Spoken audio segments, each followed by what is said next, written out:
main points. I'd like to now turn this over to President John Mroz of the EastWest Institute.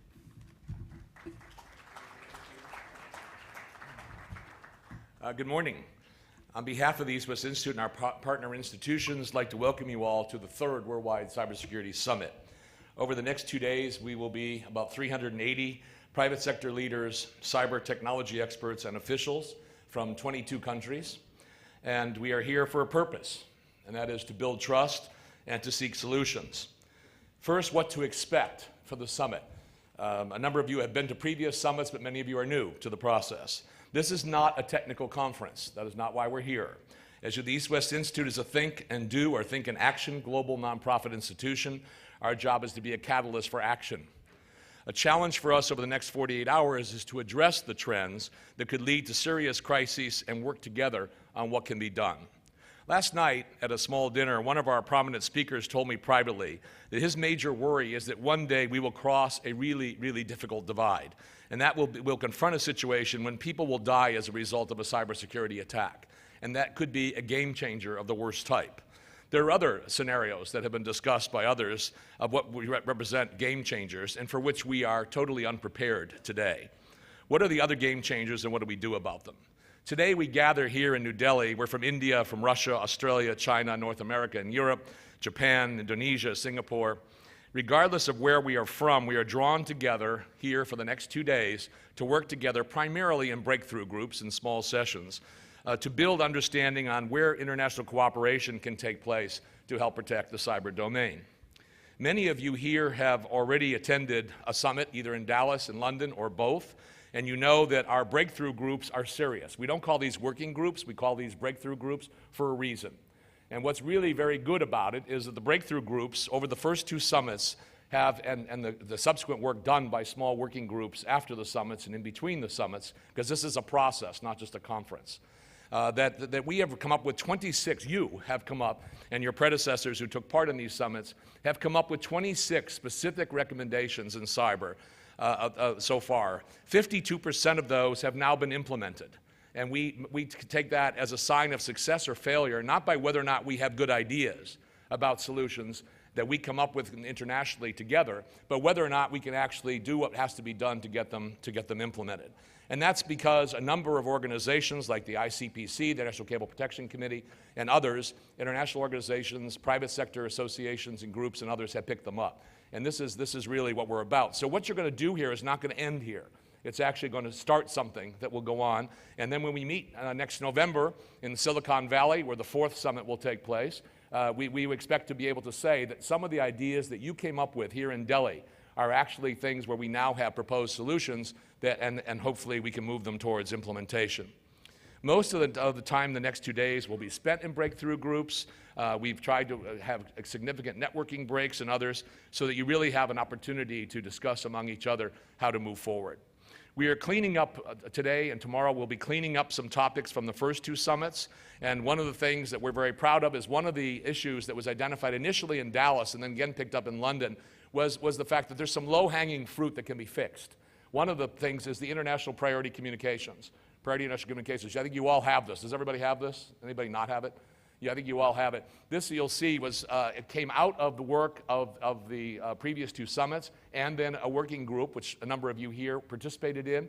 And it's an example of something that we want to see push forward so that at some point in time we can actually say this has been implemented.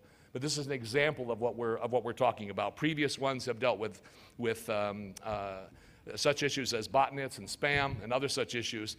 And so we have plenty of incentive to move ahead in this summit to actually drive results. But we're also going to begin here work on several tough subjects, 3 new subjects which have not been discussed in previous summits: the cloud, payload security, and ICT supply chain integrity. Members of the latter group yesterday were complaining about the very name of that subject, supply chain, some of them noting that actually it's not a supply chain, it's rather a supply network or supply web. Words and branding matter. And so we want to look at as much as we can do to try to think of how to take on these subjects, to reframe them where necessary, and to drive them towards solutions.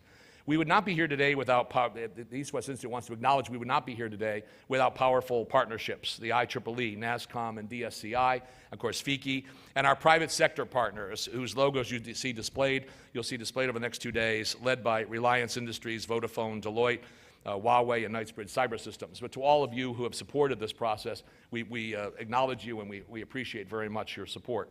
Of particular importance has been the close working relationship that the EastWest Institute has developed over the past year and a half with India. And as you see, with the India Summit Committee represents the top leadership in this field of this great nation. We're extremely pleased. It's in your program, the list of the India Committee, and we'll be shortly hearing from Minister Sybil, the chair of that committee. Finally, I'm pleased to introduce our board leaders, Ross Perot Jr., our chairman, and Armen Sarkissian, Dr. Armen Sarkissian, our vice chairman. They're heading a team of 10 directors from the Institute from around the world who are here playing various roles in the summit. So I now welcome you all officially. That's the mindset that we want to get into. This is a think and do. This is about moving things forward. With that in mind, I turn over to Dr. Armen Sarkissian and the panel.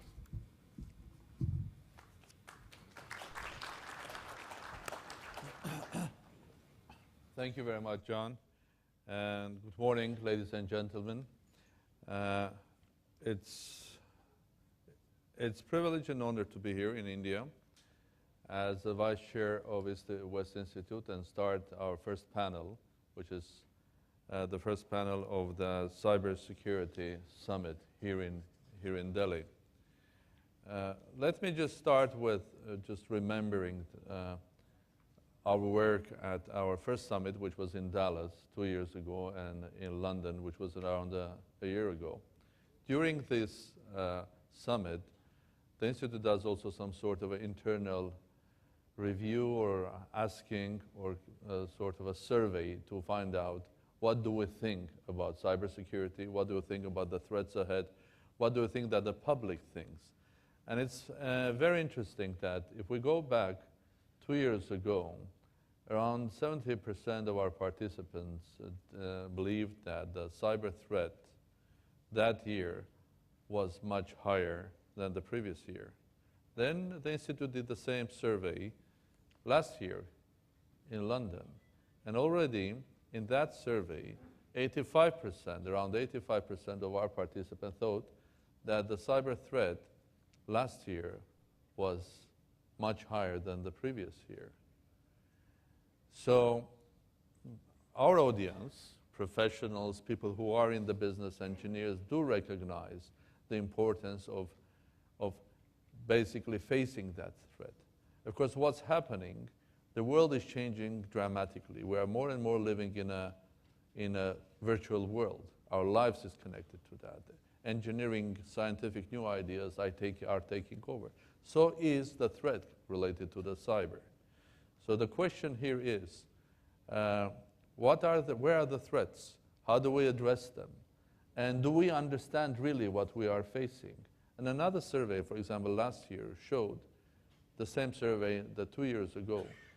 And that showed around 90% of our participants believed that at the end of the day, most of the corporate leaders dramatically underestimate the threat, and they don't know what to do with that. So they know that the threat is there, they know it's needed to be addressed, but they don't know what to do and how to do, because in some cases the regulation is not there, in some cases they are basically squeezed between their budgets and balance sheets, and in many cases they think that whatever their CTOs are doing for the companies are more than enough. So the challenges are ahead, and as John said, we have 2 days of very interesting discussions here, and I would like to start our first panel. And my first colleague that I would like to ask to give his opinion is the president of IEEE's Communication Society, Dr. Vijay Bhargava. And IEEE is the biggest professional organization in the world. It's the engineers' organization.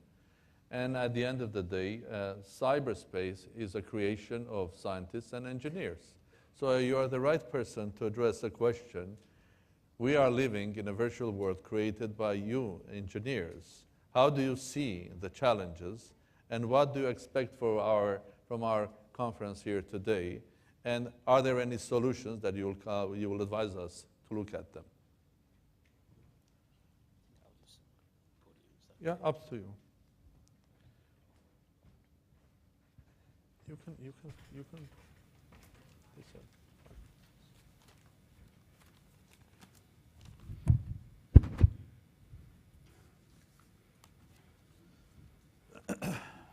Thank you, Dr. Armen, Sarkissian, and may I say, sir, what an unmitigated pleasure it has been for me to meet you and tap into your vast reservoir of history as well, talking about the cultural influences between Armenia and India in the yonder years. The IEEE Communication Society, jointly with our partner, the EastWest Institute, is pleased to welcome you to the 3rd Worldwide Cybersecurity Summit. It is a strategic decision for us to come to India, where we are prepared to watch the next billion netizens connect.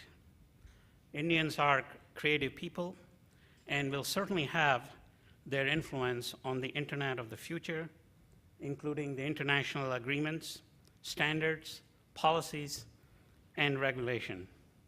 My own expertise has been in the area of wireless communication, and it is exciting to see India benefiting from this technology at the present time.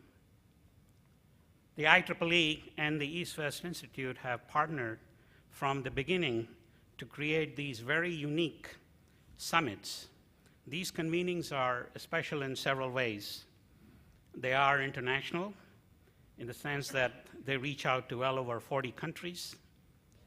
They are multidisciplinary, integrating scientists and engineers who understand the technology of today and are developing technology of tomorrow.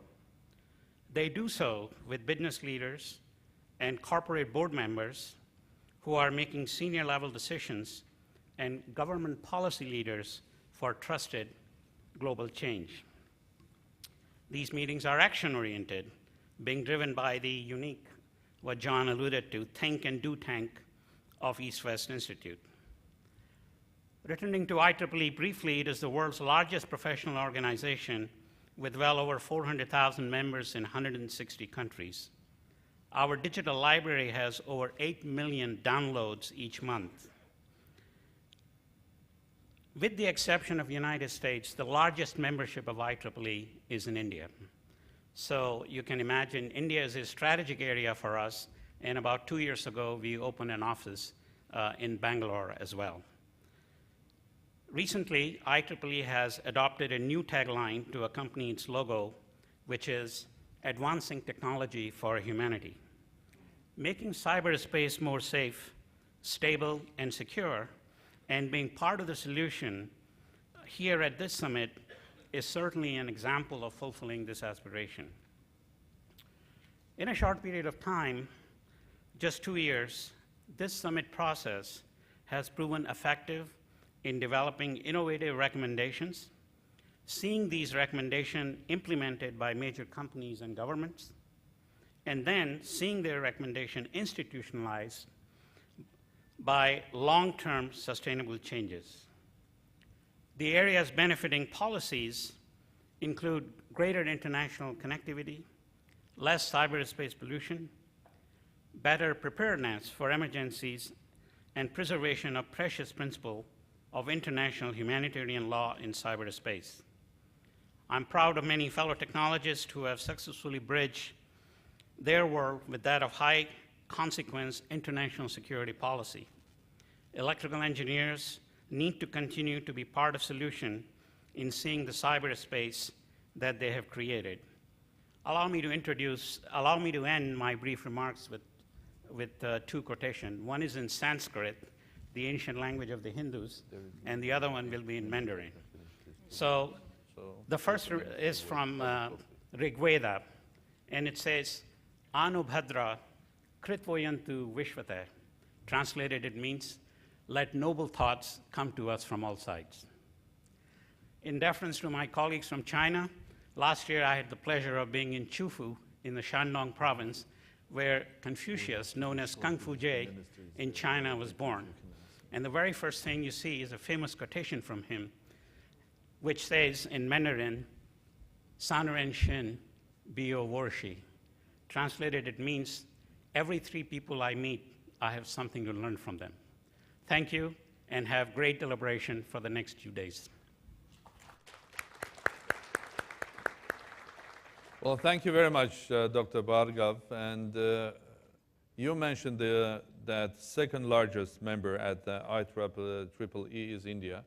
Well, that's not surprising. I will not be surprised even one day hearing that India has become the first in the number, and also in many cases in quality as a member of the IEEE. So India matters. India matters for cyberspace. India matters to find cyber solutions and to protect and to fight to protect the cybersecurity. And I think also cybersecurity is important for India as well. And there is no one better to speak about that than Dr. Mittal, who is the president of NASSCOM. Thank you very much, and let me extend my own welcome to all of you here. Good to see a large presence so early in the morning.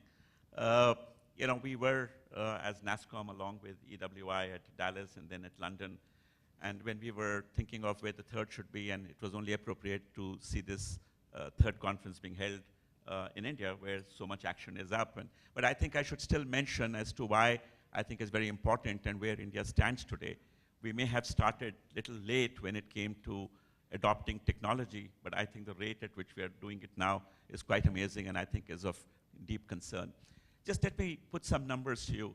This year, by the end of December, we hope that there will be 1 billion subscribers on the mobile, right? We probably are already at some 970 million or so at the rate at which we're going. It'll be billion. While clearly there is a very high adaptation at the urban areas, it's also reached the rural areas. So India is really getting connected, and these are people who jumped a couple of levels of technology to get connected. Number two, in the next 3 to 4 years, actually the plan is even more aggressive than that, 250,000 villages will be connected on broadband, right? And you can imagine that means that everybody here out of the 1.2 billion people that we have are soon going to be having access to internet. The third, we have a couple of largest infrastructure projects in the world happening today. The unique identity project, where the 1.2 billion people that we have would all have a unique identity, and a large number of services that will be running, right, is a very major initiative, probably the most unique project of its kind in the world. And in fact, subsequently, and we have today our secretary and many others here, right, who are leading that effort to make it happen. We have also declared that in the next 5 years, all citizen services that will be given will be delivered digitally. So as you can see, we are far more integrated now, and dependence on internet for all our sectors in the economy will be very important. Hence, security of sectors like banking, telecom, energy, transportation becomes a very major issue for us. The other area is really to the industry that I belong, which is India has become and is continuing to grow in terms of becoming the place where large number of companies globally across get their work done. All the 500 Fortune 500 companies, top banks, governments across the world depend on India for getting the work done. We have about 56, 57% of the world outsourced market share. And if we look at that, data protection has emerged as a very major issue for us in terms of cross-border flows, strong cybersecurity postures that we need to address industry's concerns, and also to comfort global companies and governments and regulators. So as we do this, right, we really are operating in concentric circles, right? First, companies need to protect the data of their customers and themselves, and then around that industry, and that's where bodies like ours play a role, and third, at a country level. But these 3 circles are not enough. I think the world has moved much beyond, and I think global concentricity, where today we are intersecting with what's happening across the world, becomes even more important. So for us, it's about policy making, it's about enforcement, it's about collaboration, and everything else that comes along with it. I think while we individually will try and do everything else, we do need collaboration at a world level. And I would say, if I would be concerned about a few areas, it would be that we are pretty good in terms of identifying what we need to do, but I think hopefully in these 2 days, we are not only going to discuss what we need to do, but also how we're going to do it. I would question whether there is true collaboration across countries. Is there a trust level between all the stakeholders? Are we really willing to share the concerns that we face, the attacks that we face? And we are also concerned that, by the way, we are in a catch-up mode. We are dealing with people generally who happen to be smarter than us, right? And in this war, how do we keep up with it? So today, it's no longer a cybersecurity issue. I think it's become a national security issue. And we're quite happy that in our own, in our country, there is efforts, there are many initiatives that are on which link up national security down to cybersecurity at its more fundamental level. So we hope that these 2 days would really have some deliberations, but I also hope that we would get into the how part of the next steps than just the what. Thank you. Well, thank you very much, Dr. Mittal. Well, you mentioned something important, that you started that cybersecurity as a problem, as an issue, is multi-layer or multi-dimensional. You present that as a concentric circles, but probably it's much more complex because it's not circles. Maybe it's three-dimensional sphere, but inside everything is mixed. And it, of course, definitely takes, in order to face them, takes one of the challenges is how do the governments work inside one country, not internationally, but how the governments inside one country work with their own corporates. I mean, to find a solution, most probably the right way is public-private partnerships. And here I come to Director General of FICCI, Dr. Arbind Prasad, and ask him to make a short but to-the-point presentation. Thank you very much. And let me add my own words of welcome from FICCI to all of you, all the delegates who are here. Working. Okay. Working? Fine, okay. As Mr. Som explained, that cybersecurity is a very complex subject. It has a huge technological task, huge collaboration across the boundaries with the government, with the civil society. So as a federation of different chambers, where our efforts is always to bring all the stakeholders together, because even besides the complexity, the cybersecurity itself may mean different things to different stakeholders. To a service providers, it may mean different thing. To a telecom regulators, or to a telecom licensees, or to a government. The telecom licensee may have to follow the license conditions. On the other hand, the civil society, they may have a different concern about the cyber security. Maybe that they are concerned about maybe the privacy. To what extent in the name of cyber security, the service providers or the government or to the regulators are trying to intervene or try to address the privacy issues. So on the one hand, everybody is wanting the secure cyber space, but at the other hand, they are also worried that in the name of security, the government or even the service providers or individual business group do not get into their privacy issues. Now, as the technologically, the cyber space is boundaryless in the sense that you have internet all over the countries. But the privacy issues are not the country specific. The issues which may be very acceptable to have open discussion in USA may not have its own sensitivity in India. So the whole issue is how do you address all these issues so that the different stakeholders, maybe the government, regulators, service providers, and civil societies, media, they all have some common acceptance of this cyber security, and then only the concept can be taken forward. Recently, we had in FICCI, we organized this India Internet Governance Conference in collaboration with Ministry of Communication and IT, and cybersecurity was one important component of the deliberations.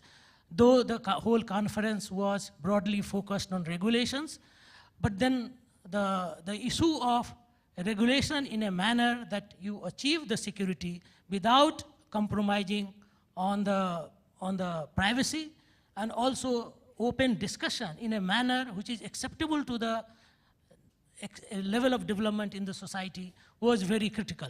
So our role has been to bring the different stakeholders together, take up with the government, policymakers, different industries. Among the industry itself, there are divergence of opinions on different issues. So I'm quite sure the deliberation over the 2 days here will further sharpen, clearly bring out the issues, the way to address in a manner which is acceptable to the people, society in different countries who have different acceptance of the open discussion on different subjects. Thank you. Thank you very much, Dr. Prasad. And I think I was not expecting less, because you have made the challenge even more complex and complicated, adding the dimensions of individual freedoms, democracy, privacy, and so on and so on. So the challenges for the next 2 days are big. I think they are worth it, the quality of this audience and the quality of people that are here together with EastWest Institute. And with this, I would like, I'm transferring the microphone to my colleague, chairman of the board of the EastWest Institute, Mr. Rosborough Jr., for his presentation of Minister of Telecom and IT and Communication Industries of India.